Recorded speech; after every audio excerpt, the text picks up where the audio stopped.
मस्साजोगचे सरपंच संतोष देशमुख यांची क्रूरपणे हत्या करण्याच्या कटातील मुख्य संशयित वाल्मिक कराडच्या प्रतिकात्मक पुतळ्याचं इथे शिवसेनेतर्फे एकनाथ शिंदे गटातर्फे दहन करण्यात आलं। देशमुख हत्येच्या पार्श्वभूमीवर गुरुवारी शिक्षण मंत्री दादा भुसे यांचा वाढदिवस साजरा न करण्याचा निर्णय शिंदे गटातर्फे घेण्यात आला आहे। 9 डिसेंबर 2024 रोजी मस्साजोगचे सरपंच संतोष देशमुख यांची हत्या झाली।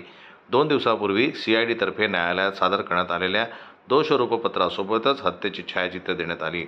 ही छायाचित्रे समाज माध्यमात तसेच प्रसिद्धी माध्यमात आल्यानंतर त्यातील क्रूरता पाहून महाराष्ट्र हादरला।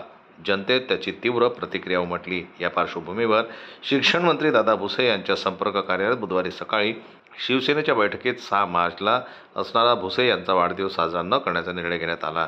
वाढदिवसानिमित्त विविध संस्था व संघटनांनी शहर व ग्रामीण भागात आयोजित केलेल्या रक्तदान शिबिराव्यतिरिक्त कुठलेही अन्य कार्यक्रम न घेण्याचे बैठकीत ठरवण्यात आले।